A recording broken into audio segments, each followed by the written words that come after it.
പറയുന്നതൊന്നും ഒരു കൺഫ്യൂഷൻ്റെ കാര്യമല്ല, ഈ പറയുന്നതൊക്കെ ഒരു അഡ്വാൻറ്റേജ് ആണ്. 9 ദിവസത്തിൽ സിലബസിലെ ന്യൂക്ക് ആൻഡ് കോർണർ പഠിക്കുക എന്നുള്ളതല്ല, പ്രയോറിറ്റൈസ് ചെയ്ത് ഇമ്പോർട്ടൻസ് കണ്ടെത്തി പഠിക്കുക എന്നുള്ളതാണ് ഒരു കോമ്പറ്റേറ്റീവ് എക്സാമിൽ നമ്മൾ ചെയ്യേണ്ടത്. ഇപ്പം ഈ സ്റ്റഡി പ്ലാനൊക്കെ നിങ്ങൾക്ക് ഫ്രീ ആയിട്ട് ചെയ്യാൻ കഴിയും, അസസ് ചെയ്യാൻ കഴിയും. ഇപ്പോൾ സ്റ്റഡി പ്ലാൻ കൃത്യമായി ഒരു സ്ട്രാറ്റജി ഇംപ്ലിമെൻറ്റ് ചെയ്തിട്ടുണ്ട്. അപ്പോൾ ഞങ്ങൾ ഇങ്ങനെ ഈ ഒരു ടൈം ഫ്രെയിം യൂട്ടിലൈസ് ചെയ്യാമെന്ന് പറഞ്ഞാൽ ഇതിനുവേണ്ടി ഒരു കിടിലം റൂള് ഞങ്ങൾ ഫോർമുലേറ്റ് ചെയ്തിട്ടുണ്ട്. അതാണ് ഡിവിഷൻ. ഡീറ്റെയിൽഡ് ആൻസർ ചെയ്തിട്ടുണ്ട്. സ്ക്രീനിൽ തന്നെ ഇമ്പോർട്ടൻറ്റ് പോയിന്റ്സ് ഞങ്ങൾ ഹൈലൈറ്റ് ചെയ്ത് വെച്ചിട്ടുണ്ട്. സോ നിങ്ങൾ ആ റിലീസ് ചെയ്ത് പഠിക്കുന്ന മെറ്റീരിയൽസ് കറക്റ്റ് ആണെന്നുള്ളത് ഞങ്ങളുടെ എക്സാം അറ്റൻഡ് ചെയ്യുമ്പോൾ നിങ്ങൾക്ക് മനസ്സിലാവുകയും ചെയ്യും. ഹായ് എല്ലാവർക്കും നമസ്കാരം. സെക്രട്ടേറിയറ്റ് അസിസ്റ്റൻ്റിൻ്റെ പ്രിലിംസ് എക്സാം കഴിയും. 2 ഘട്ടങ്ങളിലായിട്ടാണ് പരീക്ഷ ഉള്ളത്. Phase 1 and phase 2. ഡിഫറൻറ്റ് ടഫ്നെസ്സിലുള്ള എക്സാം ആയിരുന്നു. ഫേസ് 1 അത്യാവശ്യം ടഫായിരുന്നു. ഫേസ് 2 വരുമ്പോൾ അത്യാവശ്യം റിലാക്സ്ഡ് ആയിട്ടുള്ള എക്സാമാണ്. ഉദ്യോഗാർത്ഥികൾ പല ടൈപ്പ് ഓഫ് ഒപ്പീനിയൻസ് ആണ് 2 ഫേസിലെ എക്സാമിനെ കുറിച്ചും പറഞ്ഞത്. എന്നാൽ ഇതിൽ രണ്ടിലും കോമൺ ആയിട്ട് ഞങ്ങൾക്ക് വന്ന ഒരു കമൻ്റ് എന്ന് പറഞ്ഞു കഴിഞ്ഞാൽ ഞങ്ങളുടെ എക്സാം സീരീസ് യൂസ് ചെയ്ത ഉദ്യോഗാർത്ഥികളുടേതായിരുന്നു. ഞങ്ങൾ കൃത്യമായി പ്രിലിംസിന് NCERT ഫോക്കസ് ചെയ്ത് ഉള്ളൊരു ടെസ്റ്റ് സീരീസാണ് കൊണ്ടുവന്നത്. കാര്യം ഈ യൂണിവേഴ്സിറ്റി ടെസ്റ്റിന് ശേഷം ഞങ്ങൾക്ക് വന്ന ഏറ്റവും വലിയ റെസ്പോൺസിബിലിറ്റിയാണ് അവർക്ക് ഏറ്റവും മികച്ച രീതിയിലുള്ള ക്വസ്റ്റ്യൻസ്. ഡിഗ്രി ലെവൽ എക്സാമിൽ ഞങ്ങൾ അടുത്ത യൂണിവേഴ്സിറ്റി ടെസ്റ്റിന് ശേഷം സെക്കൻഡ് ഞങ്ങൾ ഫോക്കസ് ചെയ്ത ഒരു ഡിഗ്രി ലെവൽ എക്സാമാണ് സെക്രട്ടറി ടെസ്റ്റാണ്. അപ്പോൾ അതുകൊണ്ട് തന്നെ കൃത്യമായി ഇപ്പോഴത്തെ ലേറ്റസ്റ്റ് PSCയുടെ ട്രെൻഡ് മനസ്സിലാക്കിയുള്ള ക്വസ്റ്റ്യൻസ് അവരിലേക്ക് എത്തുക എന്നുള്ള ഉദ്ദേശത്തിൽ +1 +2 ചാപ്റ്റേഴ്സിനെ തന്നെ ഞങ്ങൾ ചാപ്റ്റർ വൈസ് എക്സാംസ് ആയിട്ട് അറേഞ്ച് ചെയ്തു. അതായത് NCERT ടെക്സ്റ്റ് ബുക്കിനെ ഞങ്ങൾ ചാപ്റ്റർ വൈസ് ആയിട്ട് എക്സാംസുകൾ കൊടുത്ത് അവരുടെ കോർ അല്ലെങ്കിൽ ഫണ്ടമെൻ്റൽസ് സ്ട്രോങ് ആക്കി കൊടുത്തു. അങ്ങനെയാണ് അവർ എക്സാമിന് നേരിട്ടത്. അതൊരുപാട് ബെനിഫിഷ്യലായി എന്നാണ് പല ഉദ്യോഗാർത്ഥികളും ഞങ്ങളെ അറിയിച്ചത്. അപ്പോൾ ആ ഒരു വിശ്വാസവും ആ ഒരു റെസ്പോൺസിബിലിറ്റിയും എല്ലാം ഉൾക്കൊണ്ടാണ് ഞങ്ങൾ ഈ മെയിൻസ് എക്സാമിന് പ്രിപ്പയർ ചെയ്യാൻ സ്റ്റാർട്ട് ചെയ്തത്. പക്ഷേ ഈ ഒരു ടൈം ഫ്രെയിമിൽ നമുക്ക് കാണാൻ സാധിക്കുക 2 ടൈപ്പ് ഓഫ് ഉദ്യോഗാർത്ഥികളാണ്. ഒന്ന് കട്ട് ഓഫിനെ കുറിച്ച് ആശങ്കപ്പെട്ട് ഇരിക്കുന്ന ഉദ്യോഗാർത്ഥികൾ. കാര്യം ഈ പറഞ്ഞ പോലെ എക്സാമിന് ടഫ്നെസ് കൂടുതലായിരുന്നു. അപ്പോൾ ഈ കട്ട് ഓഫിനെ പുറത്ത് പോയി കഴിഞ്ഞാൽ മെയിൻസിന് വേണ്ടി പഠിക്കുന്നത് വേസ്റ്റ് ആകില്ലേ എന്നൊക്കെ പറഞ്ഞ് റിസൾട്ട് വരട്ടെ എന്നൊക്കെ പറഞ്ഞ് കാത്തിരിക്കുന്ന ഉദ്യോഗാർത്ഥികളുണ്ട്. ഇനി രണ്ടാമത്തെ ഒരു കാറ്റഗറി എന്ന് പറഞ്ഞാൽ സിലബസ് കണ്ട് പേടിച്ചിരിക്കുന്നവരാണ്. അതായത് ഒരു വ്യത്യസ്തപരമായിട്ട് സിലബസാണ്. ആക്ച്വലി പേപ്പർ 1 ആൻഡ് പേപ്പർ 2 ഉണ്ട്. കഴിഞ്ഞ സെക്രട്ടറി അസിസ്റ്റൻ്റ് പോലെയല്ല ഈ സെക്രട്ടറി അസിസ്റ്റൻ്റ്. അതിൽ പേപ്പർ 2 നമുക്ക് ഇതുവരെ കേട്ട് കേൾവിയില്ലാത്ത എക്കണോമിക്സിൻ്റെ ടോപ്പിക്കൊക്കെ കണ്ടപ്പോൾ പല ഉദ്യോഗാർത്ഥികളും സിലബസിൽ ആശങ്കപ്പെട്ടിരിക്കുകയാണ്. എന്നെ കൊണ്ട് 10th ലെവലിൽ പറ്റുള്ളൂ, ഡിഗ്രി ലെവൽ പറ്റില്ല എന്നൊക്കെ പറഞ്ഞു. പക്ഷേ ആക്ച്വലി ഈ പറയുന്നതൊന്നും ഒരു കൺഫ്യൂഷൻ്റെ കാര്യമല്ല, ഈ പറയുന്നതൊക്കെ ഒരു അഡ്വാൻറ്റേജ് ആണ്. സോ ഇതായിരിക്കും ഇനി അടുത്ത കൺഫ്യൂഷൻ. കാര്യം എങ്ങനെയാണ് ഇതൊരു അഡ്വാൻറ്റേജായി മാറുന്നത് അല്ലേ? കാര്യം ഒരു പുതിയ സിലബസ്, കട്ട് ഓഫ് എന്താണെന്ന് അറിയില്ല, 2 പേപ്പറുണ്ട്, ഇതൊക്കെ എങ്ങനെ ഒരു അഡ്വാൻറ്റേജായി മാറുന്നതെന്ന് പറഞ്ഞുതരാം. ഫോർ എക്സാമ്പിൾ നമ്മൾ നോക്കിക്കേ, ഈ കട്ട് ഓഫിനെ പറ്റി ആലോചിച്ച് കുറേ പേര് സമയം കളഞ്ഞിരിക്കും. നമുക്കിനി ആകെ 80-85 ദിവസമേ ഉള്ളൂ. സോ കുറേ കോമ്പറ്റീഷൻ അങ്ങനെ അങ്ങ് പോകും. ഇനി രണ്ടാമത്തെ കാറ്റഗറി എങ്ങനെയാണ്? സിലബസിനെ കുറിച്ച് ആലോചിച്ച് ടെൻഷൻ അടിച്ചിരിക്കുന്നത്. സോ അതും അങ്ങ് പോകും. ഈ രീതിയിൽ ഈ പറയുന്ന കോമ്പറ്റീഷനെ കുറയ്ക്കുന്ന കുറേ ഘടകങ്ങളാണിത്. ഇനി നിങ്ങൾ വേറൊരു രീതിയിൽ ആലോചിച്ച് നോക്കിയേ, കുറേ നാളായി PSC പ്രിപ്പയർ ചെയ്യുന്ന ഉദ്യോഗാർത്ഥികളുണ്ട്. അവരെ സംബന്ധിച്ചിടത്തോളം പുതിയ സിലബസ് എന്ന് പറയുന്നത് കേൾക്കുമ്പോൾ ഈ പറയുന്ന പോലെ അത് എല്ലാവർക്കും ഒരു പുതുമയാണ് ആക്ച്വലി. അപ്പോൾ ഈ പുതുമ എന്ന് പറയുന്ന സാധനം വരുമ്പോൾ പുതിയ ഓപ്പർച്യൂണിറ്റീസ് വരെയാണ്. ആരാണോ ഇനിയുള്ള ടൈം ഇനിയുള്ള 60 അല്ലെങ്കിൽ 85 ദിവസം അല്ലെങ്കിൽ 80 ദിവസം കൃത്യമായി യൂട്ടിലൈസ് ചെയ്യുന്ന ആരാണോ അവരായിരിക്കും എന്ത് ചെയ്യാൻ പോകുന്നത്, സ്കോർ ചെയ്യാൻ പോകുന്നത്. അപ്പോൾ ഇത് ഒരു അഡ്വാൻറ്റേജായി എടുക്കുക.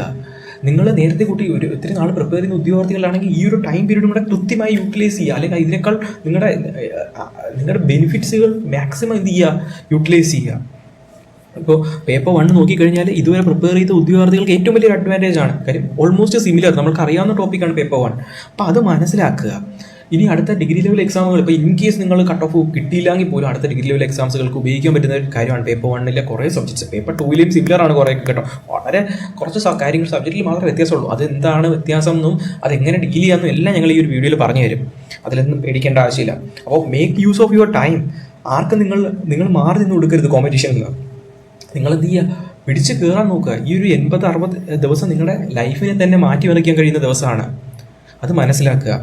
ഇനി എങ്ങനെ നേരിടാമെന്ന് പറയാം.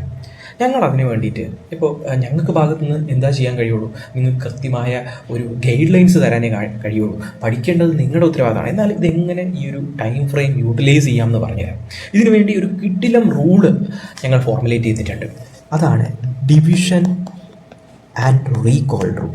സോ ഒരു കോമ്പറ്റേറ്റീവ് എക്സാമിനെ സംബന്ധിച്ചിടത്തോളം ഒരു കില്ലർ റൂൾ എന്ന് പറയുന്നത് ഇതാണ്, ഡിവിഷൻ ആൻഡ് റീകോൾ. 2 പേപ്പർ എന്ന് നോക്കുമ്പോൾ ഉണ്ടാകുന്നൊരു ടഫ്നെസ് ഉണ്ട്, അല്ലെങ്കിൽ ഒരു ആശങ്കയുണ്ട്, അല്ലെങ്കിൽ ഒരു കോൺഫിഡൻസ് ഇല്ലായ്മയുണ്ട്. അതിനെ മാറ്റാൻ വേണ്ടി നമ്മൾ ചെയ്യുന്നത് ഡിവിഷനാണ്. Division of syllabus. 2 പേപ്പറിനെ 2ആയി കാണുക, പേപ്പർ 1 ആൻഡ് പേപ്പർ 2. ഈ പേപ്പർ 2നെയും പേപ്പർ 1നെയും ഡിഫറെൻറ്റ് സെക്ഷൻസ് ആയിട്ട് കാണാം. അപ്പോൾ ഞങ്ങളാണെങ്കിൽ സിമ്പിളായിട്ട് പറഞ്ഞു കഴിഞ്ഞാൽ പേപ്പർ 1നെ ഞങ്ങൾ 30 സെക്ഷൻസ് ആയിട്ട് ഡിവൈഡ് ചെയ്തിട്ടുണ്ട്. ആ 30 സെക്ഷൻസിനെ 9 മെയിൻ സെക്ഷൻസ് ആയിട്ട് ഡിവൈഡ് ചെയ്തിട്ടുണ്ട്. ഈ ഒരു ബ്രോഷറിൽ നിങ്ങൾക്ക് അതാണ് കാണാൻ സാധിക്കുക. ഈ മെയിൻ സെക്ഷൻസ് ഒന്ന് അനലൈസ് ചെയ്ത് ഇതെല്ലാം നിങ്ങൾക്ക് സിമിലർ ആയിട്ടുള്ള സിലബസ് ആണ്. ഇനി ഈ 9 സബ്സെക്ഷൻ്റെ മാർക്കിൻ്റെ അടിസ്ഥാനത്തിലാണ് ഞങ്ങൾ എന്ത് ചെയ്തിരിക്കുന്നത്, ഈ സെക്ഷണലായിട്ട് 30 എക്സാംസുകളായിട്ട് ഞങ്ങൾ കണ്ടക്ട് ചെയ്തേക്കുന്നത്.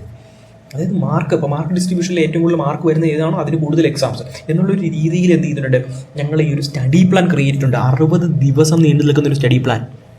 അതായത് നിങ്ങൾക്ക് കുറച്ചൊരു അഡീഷണൽ ദിവസം നിങ്ങളിലേക്ക് എത്തിക്കുന്ന രീതിയിൽ ഞങ്ങളൊരു 60 ദിവസം നീണ്ടു നിൽക്കുന്ന ഒരു കൃത്യമായ സ്റ്റഡി പ്ലാൻ. 60 ദിവസമല്ല, ആക്ച്വലി 60 എക്സാംസുകളായി അല്ലെങ്കിൽ 60 സെക്ഷൻസ് ആയിട്ട് കണ്ടക്ട് ചെയ്യുന്ന ഒരു സ്റ്റഡി പ്ലാൻ. സ്റ്റഡി പ്ലാനൊക്കെ നിങ്ങൾക്ക് ഫ്രീ ആയിട്ട് എന്ത് ചെയ്യാൻ കഴിയും, അസസ് ചെയ്യാൻ കഴിയും. ഇപ്പോൾ സ്റ്റഡി പ്ലാൻ അനുസരിച്ച് നിങ്ങൾക്ക് പഠിച്ചു തുടങ്ങാം. ഈ സ്റ്റഡി പ്ലാനിൻ്റെ ബേസിലുള്ള എക്സാമുകൾ, അതാണ് ഞാൻ സെക്കൻഡ് പറഞ്ഞത്, റീകോൾ. അതായത് നമ്മൾ ഒരുപാട് കാര്യങ്ങൾ നമ്മൾ പഠിക്കുന്നുണ്ട് സിലബസിലെ പേപ്പർ 1 ആൻഡ് പേപ്പർ 2 ഒരുപാട് കാര്യങ്ങൾ പഠിക്കുന്നുണ്ട്. പക്ഷേ ഇതെല്ലാം ഓർത്ത് നിൽക്കുന്നവനാണ് ആരെ എന്ത് ചെയ്യുന്നത്, മാർക്ക് സ്കോർ ചെയ്യുക. അതിനു വേണ്ടിയിട്ടാണ് റീകോൾ ചെയ്യേണ്ടത്. നമ്മൾ പഠിക്കുന്ന കാര്യങ്ങൾ പിന്നെയും എന്ത് ചെയ്യുക, റീകോൾ ചെയ്യുക. നമ്മുടെ പൊട്ടൻഷ്യൽസ് മാക്സിമം യൂട്ടിലൈസ് ചെയ്യുക. ഇനി പേപ്പർ 2ലേക്ക് വരാം. പേപ്പർ 2 ചില സിലബസ് കാര്യങ്ങൾ നിങ്ങൾക്ക് അറിയാവുന്ന കാര്യങ്ങളാണ്. For example economics, Kerala governance, environment, ഈ പറയുന്ന പോലെ UPSCയുടെ ഒരു ടോപ്പിക്കാണ്. അത് നമ്മൾ സാധാരണ സിലബസിൽ നമ്മൾ കാണാറില്ല. ഇനി കേരള എക്കണോമി ഉണ്ട്. ഈ എൻവയോൺമെൻറ്റ് കാര്യം ഞാൻ പറഞ്ഞുതരാം കേട്ടോ. എൻവയോൺമെൻറ്റ് കാര്യം ഞാൻ ഡീറ്റെയിൽ ആയിട്ട് പറഞ്ഞുതരാം, അത് കൂട്ടണ്ട. ബാക്കിയുള്ളത് പിന്നെ ഈ ഡിസാസ്റ്റർ മാനേജ്മെൻറ്റും ഒക്കെയാണ്. പിന്നെ Kerala state and central relation നിങ്ങൾക്ക് അറിയാവുന്നതാണ്. പൊളിറ്റിക്സ്, കോൺസ്റ്റിറ്റ്യൂഷണൽ സ്ട്രക്ചേഴ്സ് ഒക്കെ പൊളിറ്റിക്സിൻ്റെ ഭാഗമാണ്. അപ്പോൾ ഇതൊക്കെ നിങ്ങൾക്ക് അറിയാവുന്ന സിമിലർ ടോപ്പിക്കുകളാണ്. ഇനി അൺഫെമിലിയർ ടോപ്പിക്സുകൾ എന്ന് പറയുന്നത് ഈ principles of administration, principles of management, disaster management, disaster management already ഡിഗ്രിയിലൊക്കെ നമ്മൾ ഉള്ളതാണ്. പിന്നെ എൻവയോൺമെൻറ്റ്, ക്ലൈമറ്റ്. അപ്പോൾ ഇതിലൊക്കെയാണ് കുറച്ചെങ്കിലും ഒരു അൺഫെമിലിയാരിറ്റി ഉള്ളത്. അതെങ്ങനെ പഠിക്കാമെന്ന് ഞാൻ പറഞ്ഞുതരാം. ഓക്കെ, അതിന് വേണ്ടിയിട്ട് ഞങ്ങൾ ഈ ഒരു സ്റ്റഡി പ്ലാനിൽ കൃത്യമായൊരു സ്ട്രാറ്റജി ഇംപ്ലിമെൻറ്റ് ചെയ്തിട്ടുണ്ട്. അപ്പോൾ ഞങ്ങൾ ഈ ഒരു സ്റ്റഡി പ്ലാൻ പ്രകാരം എക്സാംസുകൾ കണ്ടക്ട് ചെയ്യുന്നതെന്ന് പറഞ്ഞുതരാം. ഇതിൻ്റെ ബേസിക് ക്വസ്റ്റ്യൻ സോഴ്സ് എവിടെയാണെന്ന് പറയാം. അതിപ്പോൾ principle of administration, principle of management എന്നൊക്കെ പറയുന്നത് PSC എടുക്കാൻ പോകുന്നത് എവിടെ നിന്നായിരിക്കും? PSC ഒരിക്കലും റാങ്ക് ഫയലിനെയൊന്നും ബേസ് ചെയ്ത് ക്വസ്റ്റ്യൻ ഉണ്ടാക്കാൻ പോകുന്നില്ല.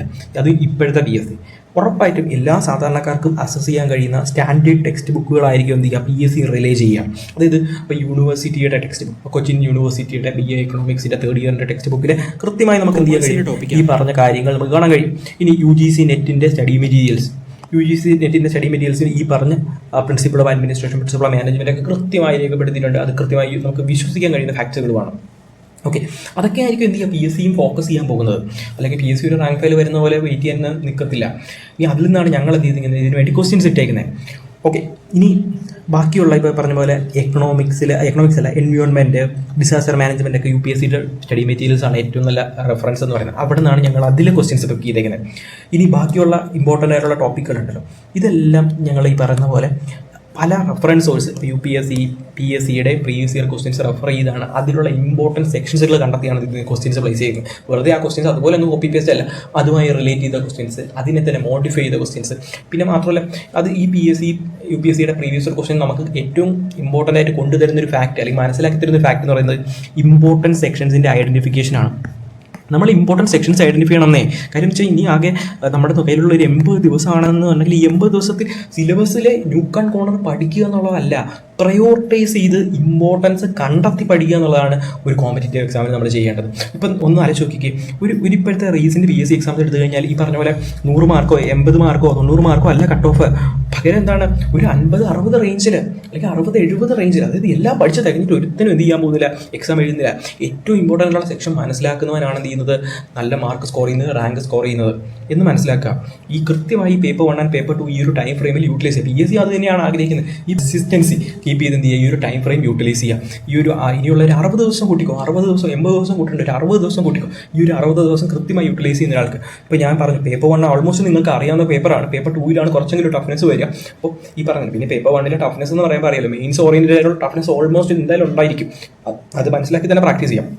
ഞങ്ങളുടെ സ്റ്റഡി പ്ലാനിൽ ഞങ്ങൾ ഇംപ്ലിമെൻറ്റ് ചെയ്ത ഒരു 6 ആക്ട് സ്റ്റഡി പ്ലാനാണ്. അതായത് ഈ പേപ്പർ 1 പേപ്പർ 2 കമ്പൈൻ ചെയ്താണ് ഇട്ടേക്കുന്നത്. അത് കമ്പൈൻ ചെയ്ത് മീൻസ് ഇപ്പോൾ ഒരു ദിവസം പേപ്പർ 1 ആണെന്നുണ്ടെങ്കിൽ സെക്കൻഡ് ഡേ പേപ്പർ 2 ആയിരിക്കും. അതായത് നിങ്ങൾ ഒരിക്കലും ഒരു പേപ്പർ 1 കഴിഞ്ഞിട്ട് പേപ്പർ 2 എന്നുള്ള രീതിയിലല്ല പഠിക്കേണ്ടത്. കാര്യം രണ്ടും ഒരേപോലെ ഇമ്പോർട്ടൻ്റ് ആണ്, ഈക്വലി ഇമ്പോർട്ടൻസ്. സോ എന്ത് ചെയ്യുക, പേപ്പർ 1 പേപ്പർ 2 ആ ഒരു രീതിയിലാണ് ഞങ്ങൾ എന്ത് ചെയ്യുക, ടെസ്റ്റുകൾ കണ്ടക്ട് ചെയ്യുക. ഇനി നിങ്ങൾക്ക് പലർക്കും ഈ പറഞ്ഞ പോലെ സ്റ്റാൻഡേർഡ് ടെക്സ്റ്റ് ബുക്കൊന്നും റെഫർ ചെയ്യാനുള്ള ഒരു താല്പര്യവും കാണില്ല, സമയവും കാണില്ല. കാര്യം ഒരുപാട് ഉണ്ടല്ലോ പഠിക്കാൻ. അപ്പോൾ ഇതിനു വേണ്ടി നമുക്ക് പല മെറ്റീരിയൽ സോഴ്സുകൾ നിങ്ങൾക്ക് റിലേ ചെയ്ത് പഠിക്കാം. പിന്നെ ആ റിലേ ചെയ്ത് പഠിക്കുന്ന മെറ്റീരിയൽ സോഴ്സ് കറക്റ്റ് ആണോ എന്നുള്ളത് എന്ത് ചെയ്യും, ഞങ്ങളുടെ എക്സാം അറ്റൻഡ് ചെയ്യുമ്പോൾ നിങ്ങൾക്ക് മനസ്സിലാവുകയും ചെയ്യും.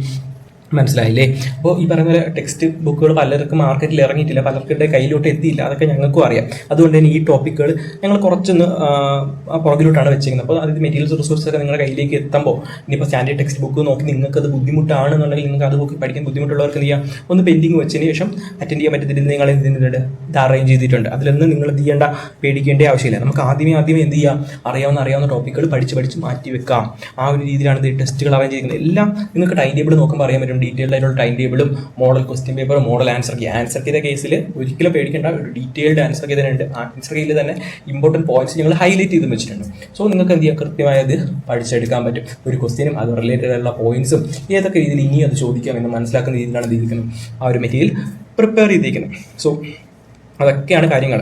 ഇനി പറയാനുള്ളത്, പലർക്കും ഈ ഒരു വീഡിയോ കണ്ടു കഴിഞ്ഞതിന് ശേഷവും ഇതിനെപ്പറ്റി ഡൗട്ടുകൾ ഉണ്ടാവും, ഇനി എങ്ങനെ പഠിക്കണം എന്നുള്ള കൺഫ്യൂഷൻസ് ഉണ്ടാവും. പലരുടെയും സാഹചര്യം വ്യത്യസ്തമാണല്ലോ. ചിലർ വീട്ടമ്മമാരാണ്, ചിലർ വർക്കിംഗ് ആയിട്ടുള്ള കാൻഡിഡേറ്റ്സ് ഉണ്ട്. അപ്പോൾ ഇവർക്കെല്ലാം സമയം റിലേറ്റ് സെറ്റിനൊക്കെ ഭയങ്കര ബുദ്ധിമുട്ടായിരിക്കും. സോ അതിനൊന്നും പേടിക്കേണ്ട ആവശ്യമില്ല. നിങ്ങൾക്ക് എപ്പോൾ വേണമെങ്കിലും എക്സാമുകൾ അറ്റൻഡ് ചെയ്യാം, എപ്പോൾ വേണമെങ്കിൽ എങ്ങനെ ഏത് രീതിയിൽ വേണം സ്റ്റഡി പ്ലാൻ യൂസ് ചെയ്യാവുന്ന രീതിയിലാണ് ചെയ്യുന്നത് ഞങ്ങൾ ഈ ഒരു ബാച്ച് അറേഞ്ച് ചെയ്തിരിക്കുന്നത്. അതിലൊന്നും പേടിക്കേണ്ട ആവശ്യമില്ല കേട്ടോ. ഇനി നിങ്ങൾക്ക് ഒരുപാട് സംശയങ്ങൾ കാണും, എക്സാമിൻ്റെ പ്രിപ്പറേഷനെ പറ്റി, സ്റ്റഡി പ്ലാനിനെ പറ്റി, ഞങ്ങളുടെ എക്സാമുകളെ പറ്റി ഒരുപാട് സംശയങ്ങളാണ്. എന്ത് സംശയങ്ങളും നിങ്ങൾക്ക് എന്ത് ചെയ്യാം, കമൻറ്റ് സെക്ഷനിൽ ചോദിക്കാം.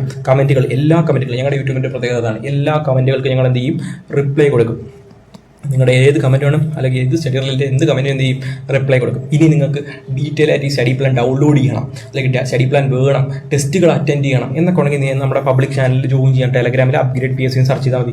അതിൽ തന്നെ അഡ്മിനോട് നിങ്ങൾക്ക് ഡയറക്റ്റ് അതിൽ കോൺടാക്ട് എന്നൊരു ഓപ്ഷൻ ഉണ്ട് കേട്ടോ. അതിൽ അഡ്മിനോട് ഡയറക്റ്റ് നിങ്ങൾക്ക് എന്ത് ചെയ്യാം, ചാറ്റ് ചെയ്യാം, നിങ്ങളുടെ സംശയങ്ങൾ ചോദിക്കാം, ടെസ്റ്റിൽ ജോയിൻ ചെയ്യുന്നത് എങ്ങനെയാണെന്ന് ചോദിക്കാം. അതൊക്കെ നിങ്ങൾ ചോദിക്കാം കേട്ടോ. ഇനി അതിൽ കൂടുതലാണെങ്കിൽ നിങ്ങൾക്ക് വിളിച്ച് ചോദിക്കാനും 2 നമ്പേഴ്സ് ഞങ്ങൾ തരുന്നുണ്ട്. ചിലപ്പോൾ വിളിക്കുമ്പോൾ എല്ലാവർക്കും പെട്ടെന്ന് കിട്ടണമെന്നില്ല. മിസ് കോളുകൾ ഞങ്ങൾ എന്ത് ചെയ്യുന്നുണ്ട്, ട്രാക്ക് ചെയ്യുന്നുണ്ട്. നിങ്ങളെല്ലാ സംശയങ്ങളും എന്ത് ചെയ്യും, പരിഹരിക്കപ്പെടും കേട്ടോ. ഇനി ഏറ്റവും മികച്ച രീതി പഠിക്കുക, അതിനെക്കാട്ടും മികച്ച രീതിയിൽ ഒരു ടൈം ഫ്രെയിം യൂട്ടിലൈസ് ചെയ്യുക, കൺസിസ്റ്റൻസി മെയിൻറ്റെയിൻ ചെയ്യുക. ഒരിക്കലും നിങ്ങൾ മാറി നിൽക്കരുത്. കട്ട് ഓഫിനെ കുറിച്ചുള്ള ആശങ്കയിൽ നിങ്ങളുടെ കോമ്പറ്റീഷൻ വിട്ട് കളയരുത്. നല്ല കോമ്പറ്റീഷൻ കൊടുക്കുക, നല്ല രീതിയിൽ മുന്നോട്ട് പഠിക്കുക. ഒരു 400 റാങ്കിന് അല്ലെങ്കിൽ ഒരു 300 റാങ്കിനുള്ളിൽ തന്നെ എന്ത് ചെയ്യുക, വാങ്ങാൻ ശ്രമിക്കുക. So once again all the best. Thank U.